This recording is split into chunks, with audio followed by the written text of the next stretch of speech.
Hello বন্ধুরা, তোমরা কেমন আছো? নিশ্চয়ই খুব ভালো আছো। তো আজকে একটা গল্প বলবো।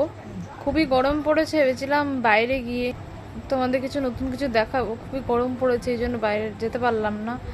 তো আজকেও একটা সুন্দর দেখে গল্প বলবো। তো অনেকে আগের দিন বলেছিলে যে ভয়েস নিয়ে, গলার ভয়েসটা কি বাজে শোনা যাচ্ছে হচ্ছে এরকম গল্পে, তাই জন্য আজকে নর্মাল ভয়েসেই বলবো। তো সময় না নষ্ট করে শুরু করা যাক।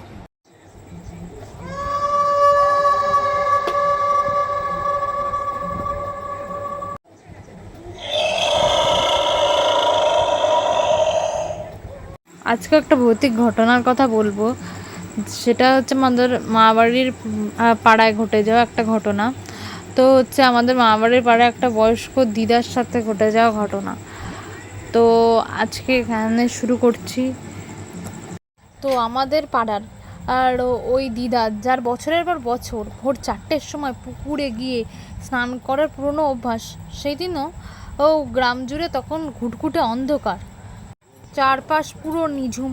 কাকিমা ঘাটে নেমে সবে মুখে চোখে জল দিয়েছেন, এমন সময় চোখ গেল পুকুরের বাদিকে।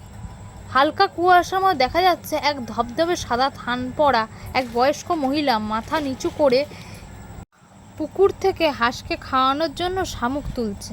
কাকিমা ভালো করে তাকিয়ে ভাবলেন, এ তো আমাদের পাশের বাড়ির কাকিমা। কাকিমা বলতে উনি আমার দিদাকে বলতে চাইছে। উনি তারপরে ডাকলেন, ও কাকিমা, ও কাকিমা, এত ভোরে ঠান্ডা জলে শামুক তুলছো কেন?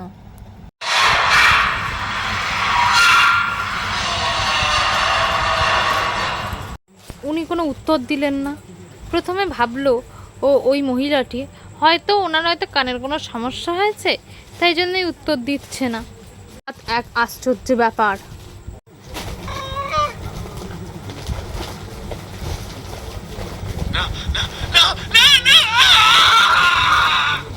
ওই বয়স্ক মহিলাটা হঠাৎ জলের ওপরে হেঁটে সোজা পুকুরের মাঝখানে চলে গেল। না ডুবলো না জলের ওপরে, এমন করছিল যেন সে জলের ওপরে হেঁটে হেঁটে যাচ্ছে।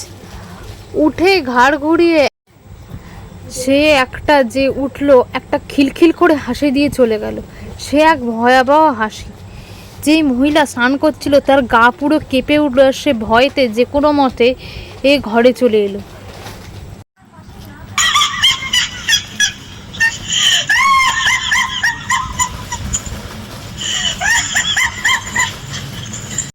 উনি সেই দিনই একটু দুপুরের দিকে আমাদের মা বাড়িতে এসে জিজ্ঞাসা করলো দিদাকে যে, কাকিমা, তুমি কি আজকে পুকুর পাড়ে শামুক কুড়াতে গেছিলে হাঁসের জন্য? আমার দিদা বললো, কই না তো, আজকে তো আমি যাইনি, আজকে আমার শরীরটা একটু খারাপ ছিল, তাই আজকে আমি যাইনি। কেন, কি হয়েছে? তখন সে সমস্ত ঘটনা খুলে বলল। এখানেই তার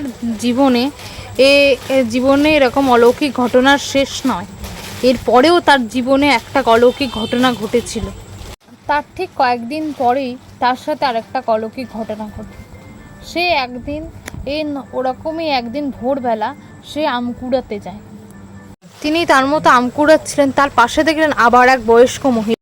উনি আর কোনো প্রশ্ন না করে তাড়াতাড়ি করে যে কোনো মতো আম কুড়িয়ে চলে এলেন, কারণ কয়েকদিন আগে তার সাথে একটা ভৌতিক অলৌকিক ঘটনা ঘটেছে। তাই জন্য সে আর কোনো রিস্ক না নিয়ে সে চলে এসেছিল আম কুড়িয়ে তাড়াতাড়ি করে। কিন্তু বাড়ি এসে উনি যা দেখলো, তাতে তো উনি একদম অবাক হয়ে গেল। দেখলো উনি ব্যাগ ভর্তি করে যে আম এনেছিল ওগুলো সব পাথরে রূপান্তরিত হয়েছে। উনি তখন মনে মনে ভাবলেন, আমি তো সবকটা আম এনেছিলাম, এটা কি করে পাথরে হয়ে গেল? উনি তখন অবাক হয়ে গেলেন।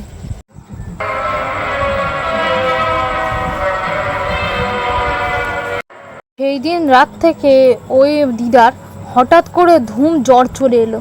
তিনি বিছানায় পুড়ে গেলেন।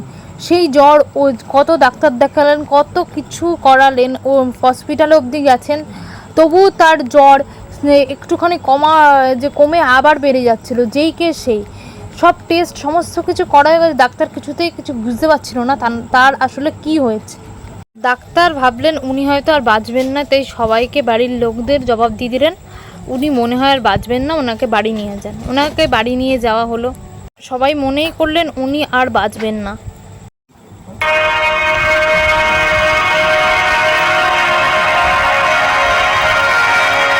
বাড়ির লোক শেষে বলল, অনেকেই তো চেষ্টা করা হলো, ডাক্তার দেখিয়ে একটা কাজ করি, এবার ওঝা ডাকি, ওঝা ডেকে দেখি কোনো কিছু ঝাড়ফুঁক করে ঠিক হয় কিনা।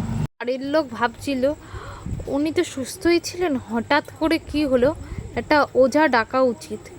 ডাক্তার তো দেখলো, ডাক্তার দেখে তো কিছুই বললো যে আর কিছু করার নেই, উনি মনে হয় আর কয়েকদিনের অতিথি, তাই জন্য শেষ চেষ্টা করার জন্য পাশের কয়েক কিলোমিটার দূরে একটা ওঝাকে ডেকে আনলো, খুব নামি দামি এক ওঝাকে। তিনি এসেই ওনাকে বললেন, ওনাকে কোন একটা বয়স্ক মহিলা যে নাকি উনি যেখানে গেছিল সেখানে সে জলে ডুবেই মারা গেছে, সেই তার শরীরে বসবাস করেছে এবং সে তাকে নিয়ে যাওয়ার জন্য খুব চেষ্টা করছে। তারপরে উনি এসে চাল পড়া দিলেন, তাবিজ দিলেন, এমনকি বললেন এই তাবিজটা যেন উনি কোনো মতে না খোলেন, তারপরের দিনই উনি একদম সুস্থ। এমনকি কদিন উনি যে অদ্ভুত ব্যবহার করছিলেন, হঠাৎ করে কোনো কথা বললে খিটখিট করছিলেন কেমন যেন, উনি খুব শান্ত স্বভাবের ছিলেন, হঠাৎ করে কেমন যেন একটা হয়ে গেছিলেন, ওনার কিছুই মনে নেই। উনি তারপর থেকে আর কোনো দিনও ওই পুকুর পাড়ে ভোরবেলা একা যান না, কারণ ওনার ওই ঘটনা থেকে ওনার শিক্ষা হয়ে গেছে। তারপরে যাকে ডাক্তার বলেছিল উনি মনে হয় আর বেশি দিন বাঁচবেন না, তিনি তারপরেও টানা 3-4 বছর বেঁচেছিলেন সুস্থভাবে। তো এই ছিল আজকের গল্প। তো তোমাদের কেমন লাগলো অবশ্যই কমেন্টে জানিও, আর গল্পটা যদি ভালো লাগে লাইক করো, আর বন্ধুদের মধ্যে অনেক অনেক শেয়ার করো যাতে তারাও এমন গল্প শুনতে পারে। আর যারা ইউটিউব থেকে দেখছো এরকম নতুন নতুন কন্টেন্ট পেতে সাবস্ক্রাইব করো, যারা ফেসবুক থেকে দেখছো অবশ্যই ফলো করো। আজকের মতো বাই বাই। তো খুব সুস্থ থেকো, ভালো থেকো, আর খুব তাড়াতাড়ি আবার নতুন ভিডিও নিয়ে ফিরে আসার চেষ্টা করব। তো আজকের মতো বাই বাই, পরে আবার দেখা হবে।